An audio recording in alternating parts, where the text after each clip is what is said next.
جی السلام علیکم۔ آج کے دن بات کروں گا عمران خان کے جیل میں صورتحال کے حوالے سے۔ جو سختیوں کا سلسلہ تھا، وہ جو ذہنی اور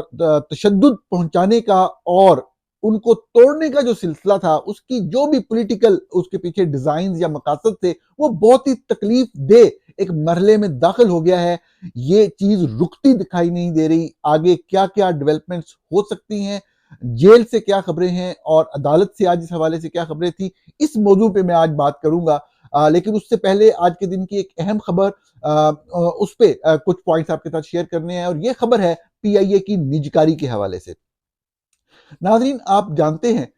کہ بنیادی طور پہ ایک چیز جو ہمیں سمجھنے میں وقت لگا، قومی زندگی میں ہمیں وقت لگا، کہ بیسیکلی جو ایک دنیا میں اصول ہے کہ it's not the business of the government to do business. حکومتیں بزنس نہیں کرتی، وہ معاملات کو ریگولیٹ کرتی ہیں، وہ حکومت کرتی ہیں، وہ انتظامی امور معاملات چلاتی ہیں۔ وہ کوشش کرتی ہیں کہ مقابلے کی فضا رہے، وہ کوشش کرتی ہیں کہ ایکول اپرچونٹیز ہر کسی کو میسر رہیں، اور لوگ کاروبار میں حصہ لیں، لوگ مقابلہ کریں، وہ کم قیمت پہ بہتر سروسز پرووائڈ کریں۔ یہی کامیابی کی کنجی ہے۔ اگر حکومتیں کاروبار میں پڑ جائیں تو پھر یہی ہوتا ہے کہ آپ پی ٹی وی جیسے ادارے کھڑے کرتے ہیں، اربوں روپے غریب ٹیکس پیئرز کی منی کے لگاتے ہیں، اور پھر شریف خاندان اور دوسرے سیاسی خاندان جو ہیں وہ اپنے جو قریبی لوگ ہیں، اپنے بھانجے بھتیجے کو اس طرح کے اداروں میں لگاتے ہیں، چاہے وہ پی آئی اے ہو، چاہے وہ دوسرے اس طرح کی کارپوریشن ہوں، جس کے اندر وفاقی حکومت اور دوسری حکومتیں جو ہیں وہ پیسے انجیکٹ کرتی ہیں۔ غریب ٹیکس پیئرز کا پیسہ ہوتا ہے، اور چند لوگوں کی نوکریاں اور چند لوگوں کے اللے تللے جو ہیں وہ چل رہے ہوتے ہیں۔ اس میں کمپٹیشن کا یا اس طرح سے ان کو کوئی احساس نہیں ہوتا، اور قوم کے پیسے کا ضیاع ہوتا ہے۔ معیشت ترقی کر ہی نہیں سکتی اگر اس طرح کے یونٹس اکانومی کے اندر موجود ہوں۔ لیکن ناظرین، موضوع یہ نہیں ہے، بات یہ ہے، جو حقیقت آپ کے سامنے رکھی جانی ہے وہ یہ ہے کہ یہی والی بات پاکستان کے مختلف لوگ، مختلف حکومتیں کرنے کی کوشش کرتی رہی، پرائیویٹائز کرنے کی اداروں کو کوشش کرتی رہی، لیکن جو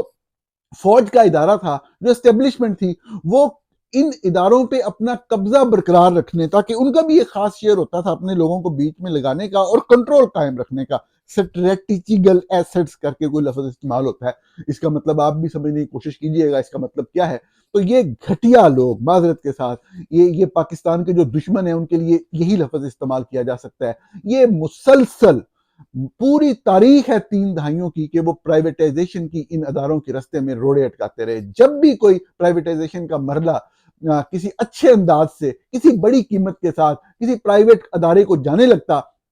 تو یہ لوگ جو ہیں، یہ چند یونینز کو جو ہے وہ کر دیتے، انسٹیگیٹ کر دیتے، اور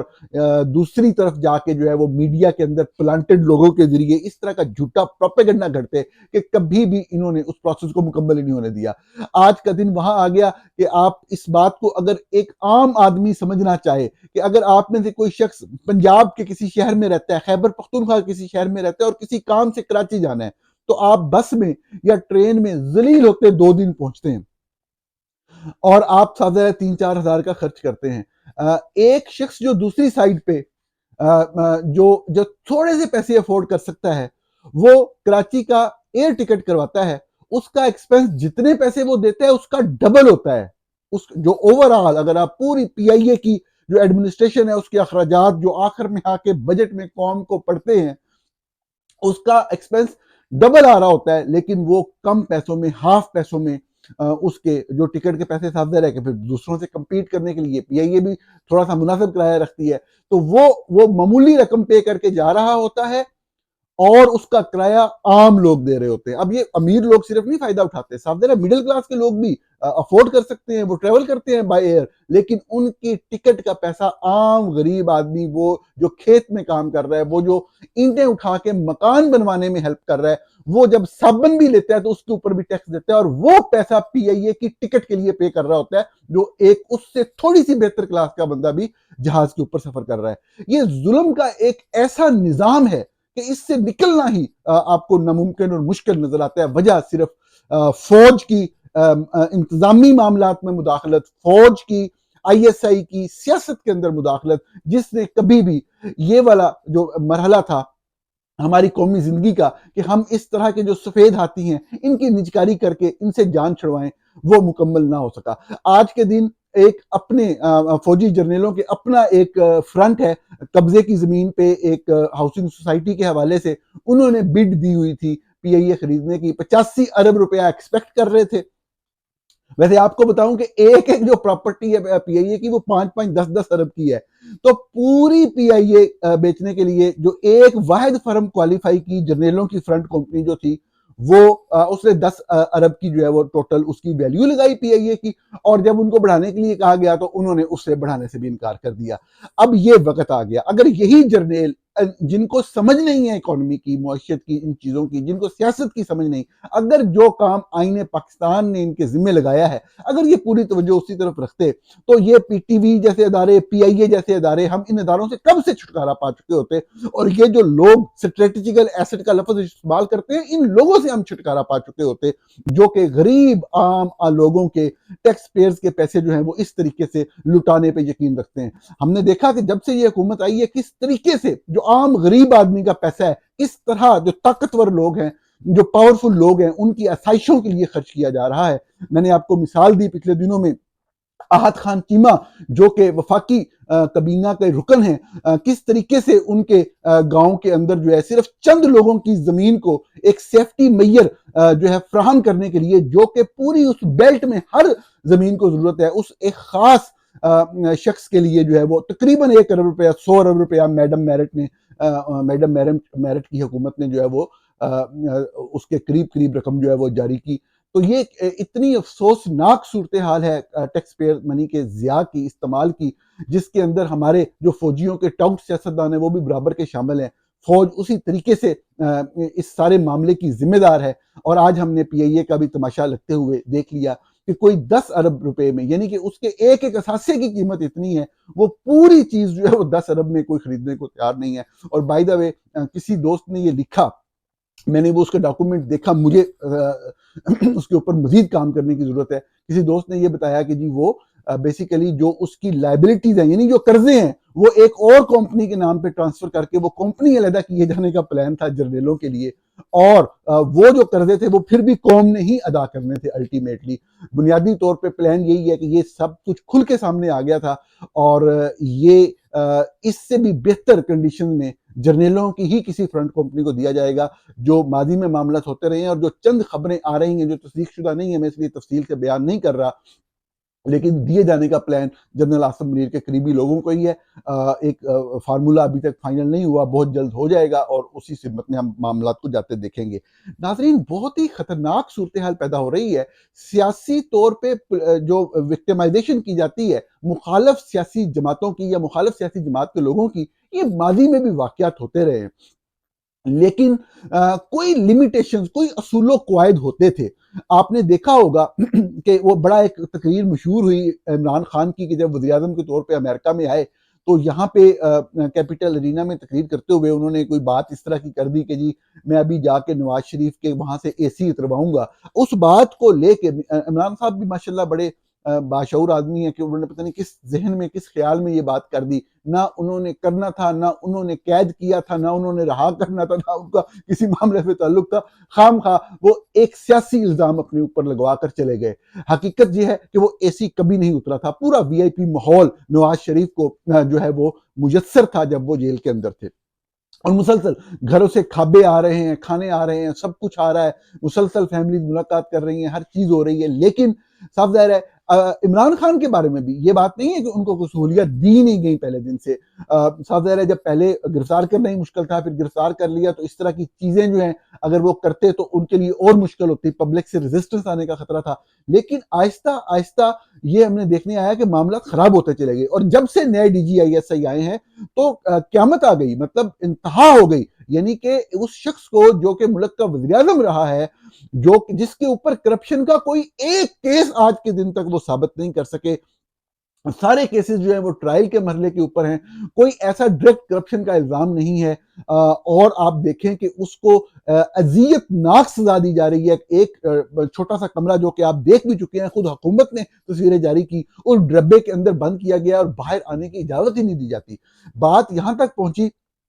کہ آپ نے دیکھا آج کے دن بھی یہ خبر چلی اسلام آباد ہائی کورٹ سے کہ جو ایک پٹیشن آئی ایک پی ٹی آئی کے بندے کی طرف سے کہ جب عمران خان کی طرف ہم جاتے ہیں ملاقات کرنے کے لیے تو ملاقات کی اجازت اس لیے نہیں دی جاتی کہ وہاں پہ سیاسی گفتگو ہوتی ہے، تو سیاسی گفتگو پہ پابندی ہے کسی ایک سیکشن کے تحت۔ تو جج نے کہا کہ یہ پابندی کسی لا کے سیکشن کے تحت کیسے لگائی جا سکتی ہے؟ آئین جو ہے وہ اس طرح کی کسی پابندی کی اجازت نہیں دیتا، یہ تو آئین کے خلاف ہے۔ تو ناظرین میں صرف یہ عرض کرنا چاہتا ہوں عمران خان والی بات پہ اور اس کی صورتحال پہ آنے سے پہلے کہ یہی عدالتوں کا کام ہوتا ہے۔ عدالت کا کام ہی ملزم کو ضمانت دینا، یا جو اگر ملزم کے خلاف مکمل شواہد نہیں ہیں تو اس کو ضمانت دینا۔ ہمارے ہاں لوگ جو ہے شور مچا دیتے ہیں جی ہمیں ضمانت نہیں ملی تھی، ان کو ضمانت کیوں مل گئی؟ ارے بھئی آپ کو نہیں ملی تھی تو غلط ہوا تھا، آپ روڈ پہ آتے احتجاج کرتے، لیکن آپ کا چونکہ دامن جو ہے اس کا وہ میلا تھا، کیونکہ آپ کے دامن پہ داغ تھے، تو آپ کے اندر یہ اخلاقی جرت نہیں تھی۔ پاکستان مسلم لیگ نواز کی بات کر رہا ہوں کہ وہ آتے احتجاج کرتے یا آواز اٹھاتے، انہوں نے چوری چھپ کے ڈیل کرنا ہی مناسب سمجھا۔ میں بالکل طریقہ انصاف کو جن جن چیزوں پہ مجھے کوئی بھی تنقیدی پہلو ہوتا ہے میں لازمی اور کھل کے تنقید کرتا ہوں۔ گالیاں نکالتے ہیں لوگ، لفافہ کہتے ہیں، سب کچھ کہتے ہیں، بعض لوگ یہ بھی کہتے ہیں کہ بیلنس کرنے کی کوشش کر رہے ہیں، میں لعنت بھیجتا ہوں بیلنس کرنے پہ یا بیلنس کرنے والوں پہ۔ جو سچ بات ہے جس حوالے سے ہے وہ کی جانی چاہیے۔ پی ٹی آئی کے خصوصاً ان کے قائد کے اوپر کوئی کرپشن کا الزام لگایا نہیں جا سکا، مطلب یہ دیکھیں کہ اس کو ثابت کرنا یا اس کا کیس کا فیصلہ آنا دور کی بات ہے، لگایا نہیں جا سکا۔ اور ان کے کیسز میں جب وہ کسی لڑائی جھگڑے کے کیس میں یا احتجاج کے کیس میں جاتے ہیں ضمانت ملتی ہے تو ایک تحریک چلتی ہے، ججز کی کریکٹر اسیسینیشن ہوتی ہے کہ ضمانت کیوں دے دی؟ بھئی ہمیں تو ضمانتیں نہیں ملتی تھی، بھئی آپ کے اوپر چوری کے کرپشن کے کیس تھے، یا آپ کا دامن اتنا میلا تھا کہ آپ کے لوگ باہر آ کے احتجاج نہیں کر سکتے تھے۔ اگر وہ لوگ سمجھتے ہیں کہ وہ درست ہیں، وہ احتجاج کرتے ہیں، تو آپ اس کے اوپر انہیں کیسے تنقید کا یا حد سے تنقید بنا سکتے ہیں؟ عمران خان کے حوالے سے جو صورتحال ہے، جو خبریں جیل سے آ رہی ہیں، وہ بہت ہی خطرناک اور بہت ہی خوفناک ہیں۔ صاف ظاہر ہے اس انسان کو توڑنے کی کوشش ہو رہی ہے۔ میرا اس انسان سے کوئی لینا دینا نہیں، سوائے اس کے کہ وہ اس ملک میں سیاستدان ہے جس ملک کے معاملات کے حوالے سے میں شعبہ صحافت سے وابستہ ہوں۔ میں اس شخص کے اوپر ہر طرح کی تنقید کرتا رہا ہوں، آئندہ بھی کروں گا، لیکن جو اس کے حقوق ہیں، وہ کسی کے بھی حقوق ہوں، اس کے لیے کھڑا ہونا میرے فرائض میں شامل ہے، میں کھڑا ہوں گا۔ اور میں یہ تصدیق شدہ خبر جو ہے وہ مختلف ذرائع سے میں کافی لمبے عرصے سے کوشش کر رہا تھا، کیونکہ جب بھی خبر آتی تھی اس کی کوئی تردید چل جاتی تھی، لیکن اب تمام حوالوں سے اس بات کی تصدیق، پولیس کے حوالے سے خصوصی طور پہ براہ راست تصدیق اس چیز کی جا رہی ہے کہ ان کو شدید ترین اذیت میں رکھا جا رہا ہے۔ پچھلے چند دنوں سے ہر حوالے سے ان کو بند کرنے کی کوشش کی جاتی ہے، سانس تک لینے سے روکنے کی کوشش کی جاتی ہے۔ بجلی جو ہے روزانہ کی بنیاد پہ ایک طویل عرصے کے لیے، کسی بندے کی مرضی ہے جو اس جگہ پہ ہے کہ وہ اپنی مرضی سے کنٹرول میں ہونا چاہیے کہ وہ بجلی بند کرے یا جلائے۔ آپ کون ہوتے ہیں کسی کے کمرے کی لائٹ کو بند یا چلانے کا فیصلہ کرنے والے؟ اس سے بڑی ذہنی اذیت اور کیا ہو سکتی ہے؟ اتنے لمبے دن، اتنے لمبے عرصے تک اس شخص کو باہر نہ آنے دینا، خوف کس بات کا ہے؟ اب اس ساری صورتحال کے اوپر ناظرین جو خبر جیل سے آج کے دن آ رہی ہے وہ یہ ہے کہ اس ساری صورتحال کے اوپر پی ٹی آئی کے پاس جمہوری حوالے سے جمہوری اصولوں کے تحت ایک ہی حل بچتا ہے کہ وہ احتجاج کریں۔ اب احتجاج کے لیے وہ حکمت عملی مرتب کر رہے ہیں، اس کے لیے پھر انہیں اپنے لیڈر سے ملاقات کرنی ہے۔ اب وہ لیڈر سے ملاقات کرنے جاتے ہیں تو ملاقات نہیں کرنے دی جاتی۔ آج کے دن پھر پی ٹی آئی کے رہنماؤں کو عمران خان سے ملاقات کرنے کی اجازت نہیں دی گئی، جو کہ ان کا بنیادی آئینی اور قانونی حق تھا۔